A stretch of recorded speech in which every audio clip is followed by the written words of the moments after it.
Assalamualaikum, kali ini Ibu akan mengajarkan kalian bagaimana cara menghitung penimbangan dan menentukan bobot kapsul yang akan digunakan. Ini adalah resepnya, kita baca dulu. Resipe paracetamol 0,150, CTM 0,05, SL-nya QS artinya kuantum statis, kepanjangan kuantum statis artinya secukupnya. Kemudian di sini misepak pulveras datalis dosis da in capsule numero sec. Nah, signa terjadi kapsule unus pro uni 12 tahun. Nah, bagaimana kita tahu di dalam resep kita disuruh bikin puyer atau kapsul. Nah, dari sini misepak pulveras. Nah, buat dan campurlah serbuk terbagi sesuai dosis demikian, kemudian dimasukkan ke dalam kapsul sebanyak 6. Nah, di sini kemudian signanya juga terus 3 kali sehari 1 kapsul. Artinya kita disuruh bikin kapsul. Kalau biasanya kan kalau bikin pulvers cuman seperti ini signanya. Misalkan pulvers datalis dosis numero berapa, langsung seperti itu. Kalau di sini ada kata-kata da in capsule. Jadi setelah dibikin pulvers dimasukkan ke dalam kapsul sebanyak 6 ya. Semoga bisa dipahami. Nah, kemudian kita ke penimbangan saja karena Ibu nyuruh penimbangan ya. Nah, kita tulis dulu paracetamol 0,150 dikali 6. Kenapa di penimbangan Ibu kali 6? Karena di sini alasannya ada DTD. Kalau misalnya di sini ada DTD sesuai dosis demikian, maka yang tertulis di dalam resep ini adalah untuk satu kapsul 0,150, maka mengandung paracetamol 0,150 dalam satu kapsul. CTM-nya juga mengandung 0,05 dalam satu kapsul karena ada DTD. Nah, makanya di penimbangan Ibu kali sama 6.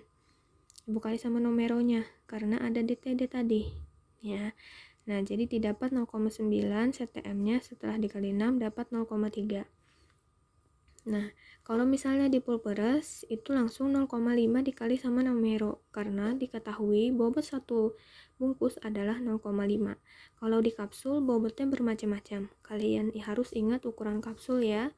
Nah, ini adalah ukuran kapsul.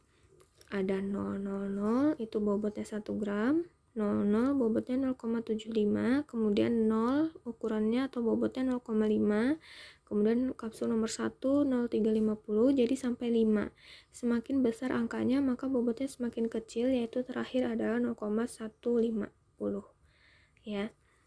Kenapa di sini Ibu tentukan bobot kapsulnya 0,250? Karena Ibu tahu dari sini dulu.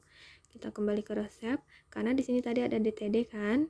Nah, untuk satu kapsul maka di sini Ibu tambah dulu untuk bobot satu kapsulnya 0,150 ditambah 0,5 sama dengan 0,200. Nah, maka diketahui di sini ketika dua bahan ini ditambah bobotnya sudah 0,200.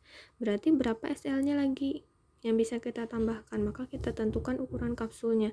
Kalau kita pilih yang bobotnya pas juga 0,200 maka tidak ada SL yang bisa kita tambahkan. Sedangkan di resep kan SL-nya kuantum statis harus ditambahkan secukupnya. Berarti kita pakai yang 0,250 ya, atau nomor 3. Makanya di sini Ibu kali 0,250 dikali numero dikurangkan dengan bahan yang lainnya sehingga didapat SL yang harus Ibu tambahkan adalah 0,3.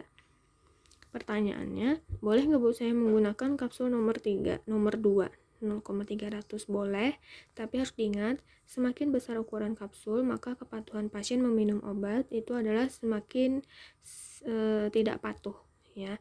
Jadi kalau misalnya bisa ukuran kecil, kenapa tidak? Tapi tidak bisa kita gunakan ukuran 0,2 ini, karena tadi CTM sama paracetamol aja udah 0,2, berarti nggak ada SL yang digunakan, itu salah. Makanya Ibu gunakan yang nomor 0,250 agar Ibu bisa menambahkan SL. Seperti itu. Kemudian Ibu tulis ya, ukuran kapsul yang digunakan ada nomor 3 dan bobotnya 0,250. Seperti itu. Semoga bisa dipahami ya.